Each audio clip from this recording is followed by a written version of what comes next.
Hello students, again we are here to discuss your problems related to atomic structure chapter of class 11th. We have discussed photoelectric effect experiment in last video. तो सबसे पहले मैं आपको कहूंगा कि पहले वो वीडियो अच्छे से देखें क्योंकि आज हम न्यूमेरिकल्स करने वाले हैं. Numericals related to photo electric effect. Basically different type के न्यूमेरिकल जितने आ सकते हैं वो सब आप आज डिस्कस करेंगे हम आपके साथ. जितने भी टाइप के डिफरेंट न्यूमेरिकल्स आ सकते हैं, क्या क्या वैल्यूज फाइंड आउट करने के लिए आ सकती है, मैं कोशिश करूंगा सारे डिफरेंट टाइप के न्यूमेरिकल्स कराने की. और इसके साथ साथ फिर कुछ क्वेश्चंस आपको और दूंगा मैं यहाँ पे पीडीएफ के एक लिंक की फॉर्म में, ताकि आप वो क्वेश्चंस अच्छे से प्रैक्टिस कर पाए. तो करते हैं बेटा स्टार्ट आज. क्वेश्चंस पहला देखिए, जरा बोर्ड पे जो क्वेश्चन लिखा है उसे ध्यान से देखें. मैं आपके साथ साथ रीड करता हूं. देखिए, the threshold frequency for a metal is 7 into 10 raised to the power 14. Now the threshold frequency, एक बार थोड़ा सा रिवाइज करा देता हूं मैं आपको यहीं पे शॉर्ट में. जो फॉर्मूला हमने पढ़ा था आइंस्टीन रिलेशन का, that is total energy E minus W naught is equal to kinetic energy. E energy वो होती है जो हम सोर्स से देते हैं मेटल को. W नॉट वो वर्क फंक्शन होता है जो उस पर्टिकुलर मेटल में से इलेक्ट्रॉन निकालने के लिए चाहिए होती है एनर्जी, उसे W नॉट कहते हैं. और अगर इस फॉर्मूले को हम फ्रीक्वेंसी में चेंज करते हैं तो that formula is H nu minus nu naught is equal to kinetic energy, and it also can be written as half mv square. Both equations can be use depending हमें क्या चीज calculate करनी है. तो अब जो जो वैल्यूज गिवन है पहले वो लिखते हैं. The threshold frequency is 7 into 10 raise to the power 14. तो this is threshold frequency. Now next value, calculate kinetic energy of an electron. You have to find kinetic energy of an electron emitted when a radiation of 1 into 10 raised to the power minus 15 hits the metal. तो ये क्या चीज है? When a radiation of 1 into 10 raised to the power 15 second inverse. ये क्या चीज है? इसको फाइंड आउट करने के लिए इसकी यूनिट पे ध्यान दो.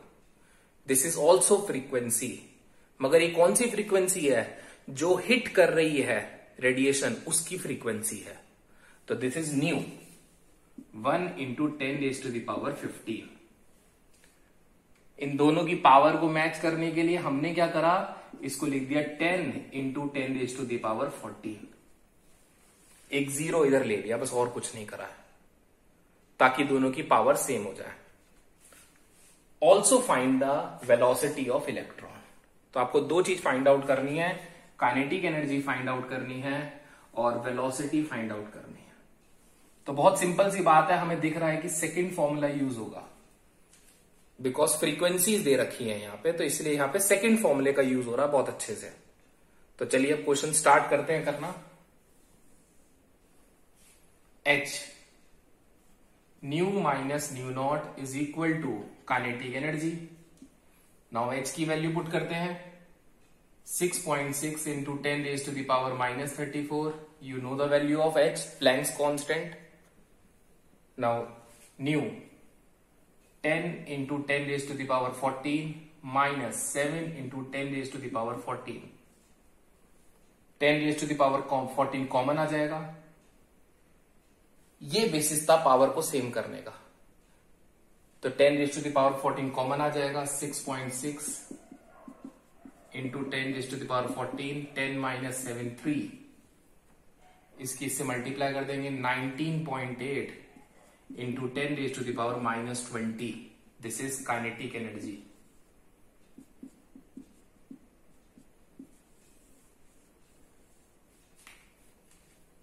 और इसके आगे आपको वेलोसिटी कैलकुलेट करनी है, तो आप काइनेटिक एनर्जी का वो फॉर्मूला लगा दीजिए जो यहां लिखा है, half mv square is equal to 19.8 10 raise to the power minus 20. ठीक है, अब ये सारी वैल्यूज डिवाइड में ले आए. याद रखें मास इलेक्ट्रॉन का पुट करना है आपको, मास ऑफ इलेक्ट्रॉन की वैल्यू पुट करके और यहां से वेलोसिटी फाइंड आउट हो जाएगा। मास ऑफ इलेक्ट्रॉन मैं आपको बता देता हूं 9.1 इंटू 10⁻⁻31। तो रूट आपको लेना पड़ेगा वैल्यू का। रूट लेने के लिए थोड़ी सी अप्रोक्सीमेट कैलकुलेशन आप जरूर कर सकते हो, पावर में नहीं, पावर को एग्जैक्टली सॉल्व करना। पावर का क्या होगा, जब रूट लोगे तो पावर हाफ हो जाएगी, बट वो जो न्यूमेरिक नंबर आएगा उसके अंदर आप थोड़ी सी अप्रोक्सीमेशन कर सकते हैं। तो ये सबसे सिंपल टाइप का न्यूमेरिकल हुआ जिसमें काइनेटिक एनर्जी और वेलोसिटी हमसे फाइंड आउट करने के लिए कही थी। देख लीजिए अच्छी तरह से क्वेश्चन, फिर उसके बाद हम नेक्स्ट क्वेश्चन स्टार्ट करते हैं। चलिए देखिए, नेक्स्ट क्वेश्चन आते हैं, हम थोड़ा सा हायर लेवल पे पहुंचते हैं। क्वेश्चन को समझना बहुत इंपॉर्टेंट टास्क है कि उसके अंदर क्या वैल्यू फाइंड आउट करने के लिए कह रखी है, क्योंकि कई बार वो आपको डायरेक्ट उस टर्म से नाम नहीं देता जो आपने याद कर रखा है या जो आपने कंसेप्ट में पढ़ रखा है। उसी टाइप का सेकंड क्वेश्चन अभी हम करते हैं, जरा ध्यान से देखें। एक इंपॉर्टेंट बात और, जितने भी मैं आपको यहां न्यूमेरिकल कराऊंगा वो सब एनसीईआरटी के होंगे, बिकॉज वो सबसे पहले इंपॉर्टेंट है आपके सिलेबस के लिए भी और आपके एग्जाम्स के लिए भी। तो देखिए जरा question, if the photon of wavelength 150 picometre strikes an atom, तो ये वेवलेंथ स्ट्राइक करती है, तो ये वेवलेंथ हो गई लैम्डा 150 इंटू 10⁻⁻12। ये ऐसे भी लिखी जा सकती है 1.5 इंटू 10⁻⁻10। सिंपल टर्म्स में लिखना होता है सबसे पहले तो।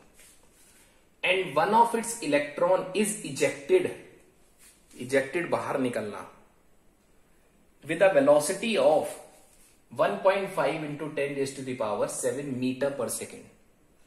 तो इस क्वेश्चन में वेलोसिटी आपको गिवन है, इतनी वेलोसिटी से इलेक्ट्रॉन उसमें से बाहर निकल के भागने लगता है। Calculate energy with which it is bound to the nucleus. ये क्या चीज है, energy with which it is bound to the nucleus. कितनी एनर्जी से न्यूक्लियस ने उसे बांध रखा है। तो जब आप इलेक्ट्रॉन को बाहर निकालते थे तो जो कम से कम एनर्जी चाहिए होती थी इलेक्ट्रॉन को बाहर निकालने के लिए, वो क्या होती थी, वर्क फंक्शन। और वो क्यों चाहिए होती थी, क्योंकि न्यूक्लियस इलेक्ट्रॉन को बांध के रखता है। यही तो समझाया था मैंने आपको लास्ट वीडियो में कि न्यूक्लियस इलेक्ट्रॉन को बांध के रखता है, इसलिए तो इलेक्ट्रॉन निकालने के लिए आपको एनर्जी लगानी पड़ती है।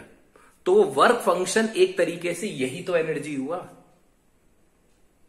वर्क फंक्शन एक तरीके से यही तो एनर्जी हुई कि जितनी एनर्जी से न्यूक्लियस ने बांध रखा है उतनी एनर्जी लगा दो और इलेक्ट्रॉन बाहर निकल जाएगा। तो आपको एक तरीके से वर्क फंक्शन निकालना है। और वेलोसिटी आपको दे रखी है, तो सबसे पहला काम है वेलोसिटी से काइनेटिक एनर्जी निकालना। वेलोसिटी की मदद से हम काइनेटिक एनर्जी निकालते हैं 12 mv² वाला फॉर्मूला यूज करके। 1/2 मास 9.1 इंटू 10⁻⁻31, वेलोसिटी 1.5 इंटू 10⁻7 का स्क्वायर।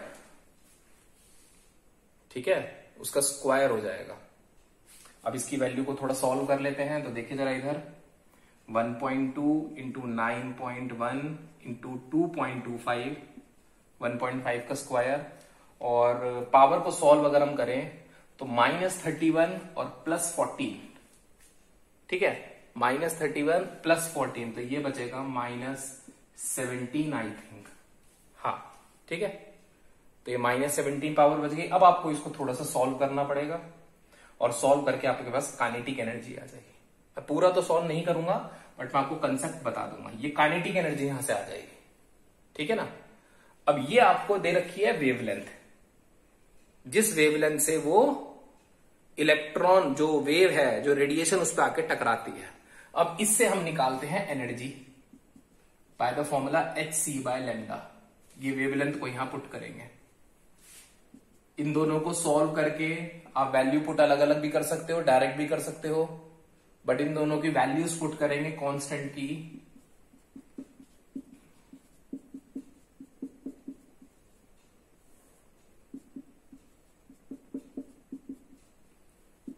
ये करीब करीब बचेगा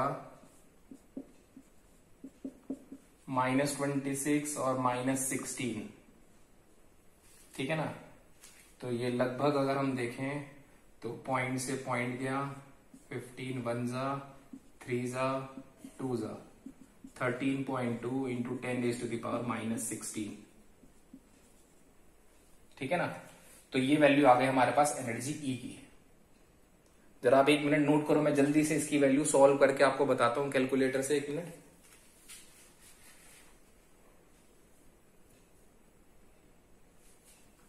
तो वैल्यू इसकी सॉल्व करके आएगी आपके पास 10.24 इंटू 10⁻⁻17। अगेन मैं चाहता हूं कि पावर सेम हो जाए,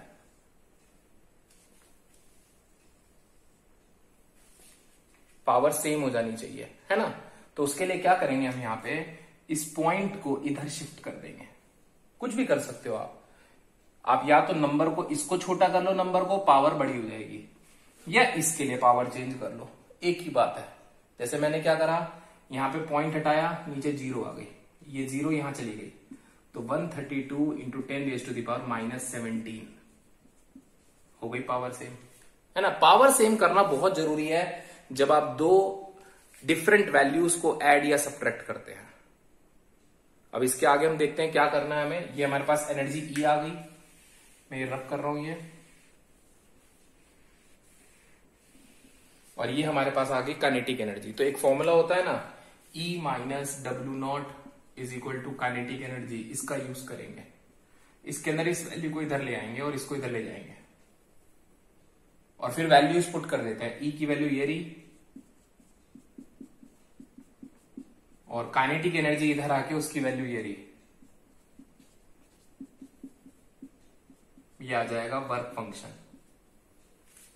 पावर कॉमन ले लेते हैं, 132 माइनस 10.24 10⁻⁻17। बस आप इसे सब्ट्रैक्ट कर दें और आपके पास यहां से वर्क फंक्शन आ जाएगा। सॉल्व कर लेना इसको अपने आप।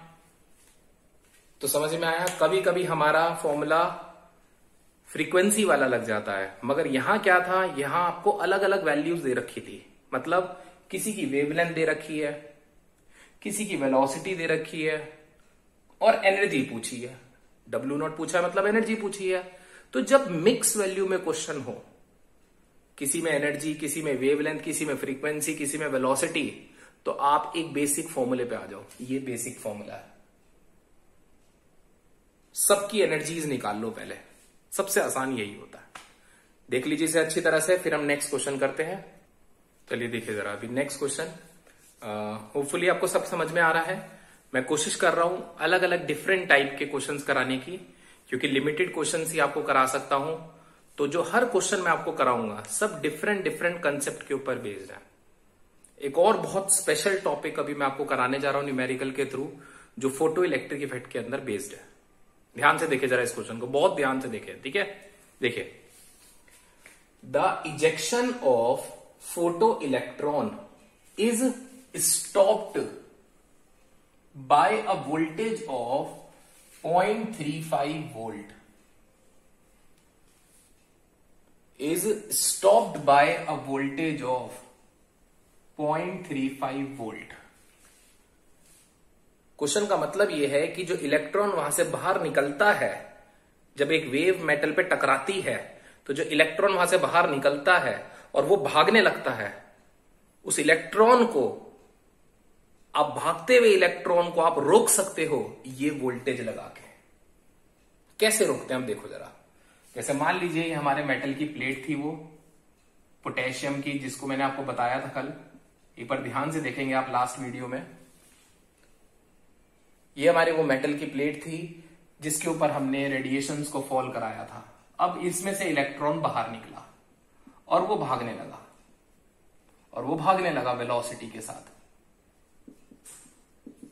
अब हमने क्या करा, इस इलेक्ट्रॉन की वेलोसिटी पहचानने के लिए, ये एक एक्सपेरिमेंटल तरीका है वेलोसिटी पहचानने का, ये तो न्यूमेरिकल हम कर रहे हैं, आइंस्टीन ने हमें रिलेशन दे दिया। बट सबसे पहले कैसे वेलोसिटी और कैसे काइनेटिक एनर्जी आई थी, तो वो ये एक्सपेरिमेंटल तरीका है उसे करने का। क्या करा गया, इसके सामने बैटरी से कनेक्ट करके एक वेरिएबल वोल्टेज की बैटरी से, जिसकी वोल्टेज हम चेंज कर सके, उसका नेगेटिव टर्मिनल हमने इसके सामने प्लेस कर दिया। एक बैटरी यूज करी, उस बैटरी का जो नेगेटिव टर्मिनल है वो हमने इस इलेक्ट्रॉन के सामने प्लेस कर दिया। अब क्या होगा, ये जो इलेक्ट्रिक फील्ड यहां से सप्लाई होगी नेगेटिव, वो इस नेगेटिव चार्ज को, जो कि इलेक्ट्रॉन का है, इसे रिपेल करेगी, भागते हुए इलेक्ट्रॉन को आने से रोकेगी। अब ये वोल्टेज जो है ये वेरिएबल है, ये हम बदल सकते हैं। तो हमने स्मॉल वैल्यू से स्टार्ट करके धीरे धीरे वोल्टेज को बढ़ाया, तब तक बढ़ाते रहे जब तक ये इलेक्ट्रॉन रुक नहीं जाता। और जब ये इलेक्ट्रॉन रुक गया तब हमने इस वोल्टेज को नोट डाउन कर लिया। जब वो इलेक्ट्रॉन रुक गया हमने इस वोल्टेज को नोट डाउन कर लिया, और इस वोल्टेज की हेल्प से हमने फिर वहां से क्या कैलकुलेट कर लिया, इलेक्ट्रिक पोटेंशियल एनर्जी। इस वोल्टेज की हेल्प से हमने फिर इलेक्ट्रिक पोटेंशियल एनर्जी का कैलकुलेट कर लिया, और वो उसकी वैल्यू को कह दिया कि ये उस काइनेटिक एनर्जी के बराबर होगी जो यहां से भाग रहा था। बहुत ध्यान से समझें कि जब आप उतनी ही एनर्जी से इसे रिपेल कर दोगे तभी तो वो रुकेगा। इलेक्ट्रॉन कब रुकेगा, जितनी ताकत से वो भागता हुआ आ रहा था, अगर उतनी ताकत से आप इसे रोक दोगे तो वो रुक जाएगा। तो मतलब जितनी ताकत से वो भागता हुआ आ रहा था उतनी ही ताकत इस बैटरी ने लगा दी। तो अब देखिए मैं कैसे इसको सॉल्व करता हूं। ये 10th का कंसेप्ट है आपका, आपने एक फॉर्मूला पढ़ा होगा फिजिक्स के अंदर, V is equal to W upon Q। V is equal to W upon Q। तो W is equal to Q into V। ठीक है, W इसे कहते हैं हम इलेक्ट्रिक पोटेंशियल। इलेक्ट्रिक पोटेंशियल का फॉर्मूला होता है work done in bringing a unit positive charge from one point to another. वो तो खैर अलग बात है, ये फॉर्मूला बस याद रखना है 10th का। इलेक्ट्रिक पोटेंशियल का फॉर्मूला होता है। तो ये वर्क डन है, और वर्क डन ही तो एनर्जी के बराबर होता है। अब हमारा चार्ज यहां पे क्या है, स्पेशली E, इलेक्ट्रॉन, और हमने अपने वाली वोल्टेज को एक स्पेशल नाम दिया यहां पे V0। इसे कहते हैं, इसे क्या कहते हैं स्पेशल वोल्टेज को, स्टॉपिंग पोटेंशियल। इस स्पेशल वोल्टेज को एक नाम दिया स्टॉपिंग पोटेंशियल, और एक डेफिनेशन बन गई यहां से कि क्या होता है स्टॉपिंग पोटेंशियल। वो वोल्टेज, बैटरी की नेगेटिव वोल्टेज जो भागते हुए इलेक्ट्रॉन को रोकने के लिए चाहिए होती है, वो उस पर्टिकुलर एक्सपेरिमेंट की स्टॉपिंग पोटेंशियल है। तो अब ये भी एक एनर्जी है, और जो हमारा फॉर्मूला था E minus W0 is equal to kinetic energy, ये भी एक एनर्जी है। तो अब जब भी कभी क्वेश्चन आएगा वोल्टेज का, तो हम उसकी जगह पे ये लिख देंगे, क्योंकि बोथ आर एनर्जी टर्म्स। आया समझ में अच्छी तरह से? तो अब यहां पे इस क्वेश्चन में इसे हटा देंगे, इसे हटा देंगे, इसका कोई यूज नहीं है। अब करते हैं अपना क्वेश्चन स्टार्ट। वोल्टेज आपको दे रखा है, और रेडिएशंस जो दे रखी है वो इतने नैनोमीटर की है, मतलब ये वेवलेंथ है। तो पहले यहां से E निकाल लेते हैं। E is equal to HC by lambda. 19.8, ये मैं डायरेक्ट लिख रहा हूं जो सॉल्व करके आता है, और वेवलेंथ आपको दे रखी है इतना। इसकी डायरेक्ट वैल्यू क्या आती है मैं आपको बता देता हूं, क्वेश्चन जल्दी सॉल्व करने के लिए कर रहे हैं बस। ये 7.7 इंटू 10⁻⁻19, और इसे सॉल्व करके क्या आता है, EV0 को, E की वैल्यू 1.6 इंटू 10⁻⁻19 और V0 है 0.35। तो इसे सॉल्व करके जो वैल्यू आती है